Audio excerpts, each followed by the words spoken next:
Well, hope everyone's enjoying the day and had a great day yesterday. This is really truly an honor to have Kurt Campbell here. For those of you who don't know, Kurt, who is at the NSC in charge of Indo-Pacific, has just taken over as Deputy Secretary at the State Department, our number 2, representing our country. And I don't think we could have a better, more energetic, forceful, strategic thinker in charge. So I'm very excited. But maybe we'll just open up with saying, you've been working on the Indo-Pacific most of your life. You've just spent the last 3 years. Give us a sense of, we're here talking about from minerals to markets, the competition with China, both geopolitically, the need for industrial capacity, et cetera. So maybe just talk a little bit about what's going on. Great. Well, it's a thrill to be here today. I'm a huge fan of Robbie and the work that he's done. When he invited me to come today, I was happy to say yes and look forward to the conversation, and then if we have questions more generally. So I think by now folks are aware of sort of the essential features of our strategy in the Indo-Pacific from the beginning of the administration. And I think when President Biden was elected, he asked for a group of folks to spend a couple of days really to look at the data and the information, the intelligence on what we were confronting in the Indo-Pacific. And I think what we saw was a China, a leadership that was determined to contest us everywhere, a leadership that believed that the United States was in hurtling decline and that we were increasingly challenged with mustering allies and partners and working together. And I think under the leadership of Secretary Blinken and our National Security Advisor, we sought to put together a strategy that would be implemented, Robbie, over a significant period of time. And I think recognizing that the beginnings of any strategy that's effective has to have domestic roots. And so that's one of the reasons you just heard from the Secretary Granholm, the work that we've done on investing in the IRA and other initiatives, which are really designed to ensure that we're making the appropriate investments in technology. And I will say, frankly, it was Xi Jinping in China much earlier than we in the United States basically set the high ground that the competition for the 21st century would increasingly play out, not so much in military hardware and capabilities, although ultimately some of these capabilities are transferred there, but in the cutting edge technologies, AI, quantum computing, synthetic biology, robotics. There's several of them. And he laid out a strategy for how to attain those capabilities over time. And I think what we've tried to be doing over the last several years is play a kind of catch-up. So lots of investment at home. And I think we've seen the benefits of that, massive investment domestically, public-private partnerships, but also international partners, particularly in the Indo-Pacific, investing in new capability batteries, a variety of things in the United States. And then I think secondly, building on that idea of a resurgence, a renaissance in certain capabilities and technology, and understanding that if we were to be successful, we had to work with allies and partners. And so if I could nominate, I think, one concept that really would comprise a Biden doctrine, it really is the idea of working in inventive and creative ways with allies and partners. And you've seen that in a variety of ways. The institutionalization of the Quad at the leader level, AUKUS, an innovative program to build nuclear-powered conventional submarines with Great Britain, Australia, but also has other components that we will work on in terms of new capabilities. The trilateral between the United States, Japan, and South Korea, bridging historical challenges and divides, and then some of the stuff that Robbie's helped us with, really innovative programs with both India and Vietnam based on technology. And we've also tried to buttress that with initiatives designed to work with allies and partners on critical minerals and rare earths that are increasingly essential for the global economy. And I would say, I think what we've seen is that China has been a bit surprised at our ability to rally these countries to work with us. And I have been impressed how many of these countries really believe that the essential feature of a successful strategy is an engaged, optimistic America that wants to work with allies and partners. And I think that's what we're determined to do. Now, it ultimately, yes, the U.S. government put a lot of money on the table through IRA and other bills, and other countries are now trying to, woke everyone up to like, what should we do? But ultimately, we need the trillions of dollars in the private sector to come off the table and invest. And authoritarians have a different. They're not economic efficiency actors. They're actors that are thinking strategically over a long time and really can hold on even when the market's not good. But our companies are quarter to quarter. So and they're responding to the IRA. So how does a country that still privileges free markets, capitalism, have these quarter to quarter companies compete with this, I don't know, endless bank account, opaque supply chain? Like, give us some thoughts on that. So, Robbie, look, and I think we all appreciate the importance of sort of market purity and the idea that the markets will ultimately decide. But what we've seen in a variety of industries that you point out, I think, well over the last 15 or 20 years, is concerted efforts, often by China, but often working with others, to essentially either to flood markets, to drop costs, to put other competitors out of business. And so I think ultimately, and this is a hard mix, we have to recognize that there is going to be the need for some state intervention in certain of these things. But I don't think I need to tell this group our record of basically choosing winners, figuring out what works and what does not work. It's a mixed picture at best. And so the idea of how we incentivize and protect certain industries is going to be critical going forward.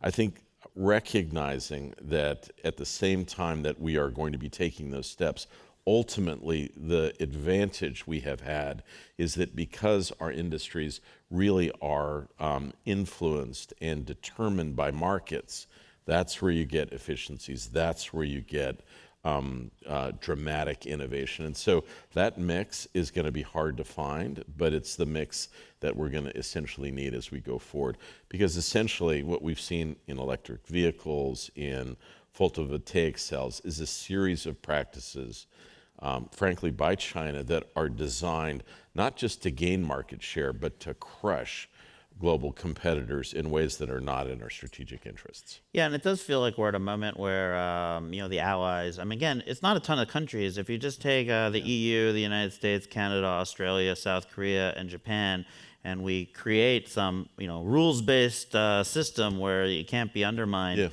it feels like we're at an existential moment that maybe some things we hadn't thought about before could actually happen. Do you feel that out there? And again, I want to compliment Robbie on this. This is one of the things that he and his team have helped us think about. We are going to be looking for how to combine, perhaps unofficially initially, in an ad hoc basis, countries that are aligned on technology issues, that recognize the need for working together. And I think the list that Robbie has provided is a good list. There are going to be a few countries in Europe, in obviously the United States, in our hemisphere, and in Asia that share common perspectives more generally. And you're going to find again and again on AI, on quantum computing, on critical minerals, the need and the desire of these countries to work together. And I'll just say one of the challenges, it looks easy from the outside. You just say, well, let's just get together. So we have inherited a number of multilateral institutions which dominate global architecture. The G7, the G20, some of the other, I would add the Quad to that.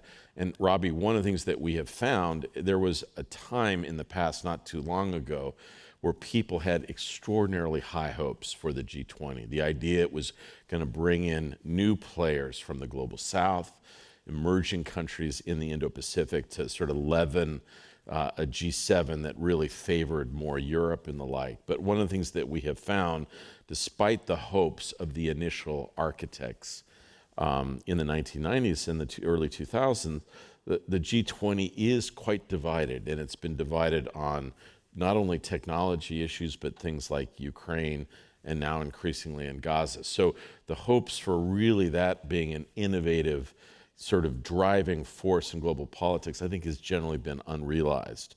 And what that has meant is that we've now, working more closely on an institution which many had thought 15 or 20 years ago was outmoded, the G7, increasingly central to what we are doing, but also trying to now innovate and add these new institutions that really are about purpose and about shared values. And in many respects, these are countries choosing themselves to join rather than already being part of a set grouping. So, talk about a set of countries. The Pacific Islands is something that, when we saw China show up there, Solomon Islands was very shocking. We have the Prime Minister of the Cook Islands here. How do you see them fitting into the picture? And, he's here because of the minerals they have, and potentially, how does that fit into this? So, first of all, I want to welcome the Prime Minister's visit. Robbie's been a huge supporter, his team of the Cook Islands. I'm proud to say that we recognized them last year during the summit that President Biden hosted with the Pacific Island leaders. So I'm a person, when I worked at the State Department, at the White House, and later, I firmly and fundamentally believe that the United States has essential moral, strategic, historical interests in the Pacific Islands. Sometimes when we say Indo-Pacific, the part of that gets short shrift is the Pacific. I think 30 years ago we had a string of embassies across the Pacific. We had very prominent programs, the Peace Corps, other USAID. Just a few years ago, that had withered, Robbie, to almost nothing. Now, I will say, I think we have to begin every conversation with a Pacific leader by saying we did not do enough. And in fact, in many respects, we neglected this region. I think what you will have seen over the course of the last couple of years is a concerted effort to work with these island nations, all of whom vote with us in the UN. They are naturally pro-American. They work closely with Australia and New Zealand. We've done what we can to address their essential existential needs in climate change, illegal fishing. We're trying to do work on education, executive training, investment across the board. We've had 2 summits, which is very unusual, both in Washington, of all the Pacific leaders. We recognized Cook Islands and Niue. We have done a variety of things to signal, in many respects, a recommitment. But I will tell you that the challenge, look, we do not believe this is a zero-sum game. There are areas where China, if China is prepared to support development that is transparent and open, we support that. And we want countries in the Pacific to have an opportunity to make a choice more than anything else. But I will say, I told Robbie this story on my first trip when the president and the National Security Advisor asked me to go to the Solomons. I was struck when I landed. We brought a interagency team. We landed at an airport that we had built decades before that had really fallen into disrepair. We had one officer, unbelievably innovative, capable guy who was living in a hotel with his dog. And he picked us up at the airport in a van. We drove into town in an incredibly rough, rugged road. We passed the new stadium built by China for the Pacific Games. The only gleaming new building there was the Chinese embassy. We had no diplomatic presence. Our guy, who I would bet a lot on getting things done, was living in a small room in a hotel on the beach. Robbie, I was just struck at how much work we had to do to get back in the game. I think we're doing that. The idea is to rebuild a Pacific cadre. I will also say one of the things that I'm grateful for is how much allies and partners have joined with us. Obviously, this is Australia's backyard. They are deeply strategically engaged, New Zealand as well. But we've done this new initiative called Partners of the Blue Pacific. Japan, South Korea, for the first time following our lead, massive investment in the Pacific, European countries, Germany, other countries, Great Britain, working with us to basically coordinate aid and assistance on a range of programs and projects. So I'm feeling better than I did 3 years ago. I think we're doing better, but in truth, like, you've got to be honest with yourself and realize how far we've got to go. This is, in many respects, one of the most contested areas. There are lots of things that Chinese are looking for. They're looking to be able to do, military missions into the Pacific. They're interested in manganese nodules, and they realize that this is a potential source, a vast resource of critical minerals.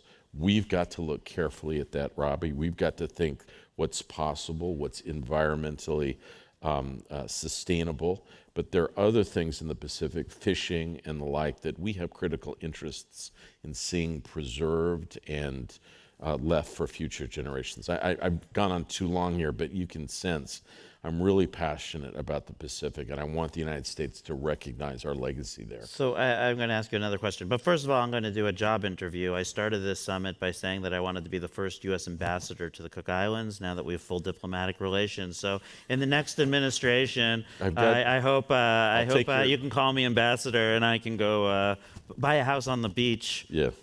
Just like a poor guy in the Solomon Islands. I'll take your resume. Thank you. I'll even bring my dog. I'll bring my dog. Good. My last question I do need to ask is, recently there was an announcement about cranes in our ports where we're, pulling them out, the Chinese cranes.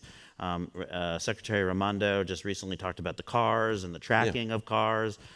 In the end of the day, we're about to do a panel on the grid and security, anything that attaches to this critical infrastructure, there seems to be a decoupling, not fully economic, but where is the line? How do we know what that is? Because you can track most things with open hardware, open software, and all these things. So guys, I would just simply say, in many respects, we're in the first opening years of a substantially new kind of relationship between the United States and China. And I think that first era after the opening was designed by, full market opening, integration, efficiencies, outsourcing of a lot of capabilities in the United States in manufacturing and the like. I think we're in a new era now in which there is the defining feature is, frankly, strategic competition. I do want you all to understand that we have never experienced really anything like that in our history. We've had countries that have essentially been our allies, and then lots of integration in other countries that we've contested with, like the Soviet Union. We've never had a country like China, which we are deeply, fundamentally integrated with after decades of investment and back and forth. I would just simply offer, there are probably no two countries that are as interdependent as the United States and China, and there are no two countries that are as uncomfortable with that interdependence. So it's not just us, it's also China as well. I think there are still vast amounts of trade and integration that is unaffected, but there are going to be areas.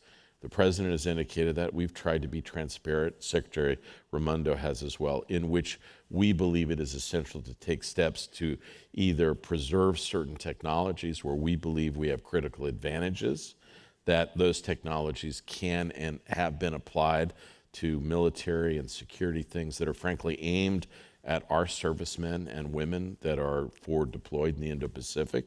We're going to take steps to protect personal data. You will have seen the executive order 2 weeks back, and I would just simply say that we believe that that data is going to be increasingly important in the 21st century, and we think a secure process of trying to protect as much of that as possible. And I think it is also going to be the case that increasingly we're going to look at certain cutting edge technologies in which we're going to have to be careful about what needs to be preserved. Ultimately, Robbie, the best way to think about this, Jake Sullivan uses this sort of running fast analogy. For us to be effective globally over the course of the next 20 years, we must maintain our advantages in a variety of technologies. And I think there are some that we are still doing quite well. There are others that we are challenged fundamentally. To do that, it means training a whole cohort of people who understand technology, that can serve in the U.S. government, that understand how to animate decisions. There's going to have to be more public-private interface and partnerships. I would also say that fundamentally it is to make those hard decisions that propel us forward, that allow us to work with allies and partners, but that does not take the global economy down with it. And so it's not an easy cookbook about how we design a set of interactions with China. And I will simply say, every step that we have taken, the Chinese have responded in corresponding ways. And in many respects, we are essentially trying to define a relationship that does have elements of contest, of competition, but at the same time recognizing that we are intertwined. We do face certain challenges together on the global stage. That mix and that ultimate sort of recipe is frankly going to take decades to perfect. Great. Thank you, Deputy Secretary Campbell. Thank you. We're very privileged to have someone like you being the strategic thinker and the number 2 in the State Department. Thank you. And if I could just give my compliments to the work that SAFE has done in almost every area. They are leading the way in terms of strategic thinking and innovation. It's really my honor and privilege to be here with you all today. Thank you all very much. Thank you very much.